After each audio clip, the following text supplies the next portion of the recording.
மக்கள் கேட்கிறாங்க. இப்படிப்பட்ட அவல ஆட்சி தொடர வேண்டுமா? நீங்க சொல்லுங்க, தொடர வேண்டுமா? அதோட இன்றைக்கு திராவிட முன்னேற்ற கழகம் ஆட்சி வருவதற்கு முன்பு சுமார் 525 அறிவிப்புகள் வெளியிட்டாங்க. இன்றைக்கு முதலமைச்சர் சொல்கிறார், திமுக தேர்தல் அறிக்கையில் அந்த அறிவிப்பில் 98% நிறைவேற்றப்பட்டதா. எங்க நிறைவேறின? நீ நிறைய கிராமத்திலிருந்து வரைக்கும் 100 நாள் வேலை திட்டம் 150 நாளா உயர்த்தினாங்களா?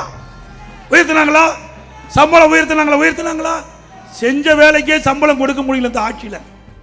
ஏழை எளிய மக்கள் இன்றைக்கு கிராமத்தில் இருக்கின்ற 100 நாள் வேலை திட்டத்தில் பணிபுரிந்த பெண் ஊழியர்களுக்கு முறையாக சம்பளம் கூட கொடுக்க முடியல. இன்னைக்கு மத்திய அரசு கிட்ட நாங்கள் வாதாடி போராடி, ஆளுங்கட்சியாக இருந்தாலும் எதிர்கட்சியாக இருந்தாலும் மக்கள் பிரச்சனை வருகின்ற பொழுது மக்களுக்காக குரல் வைக்கின்ற ஒரே கட்சி அதிமுக கட்சி. அந்த அடிப்படையில் மத்திய அமைச்சரை சந்தி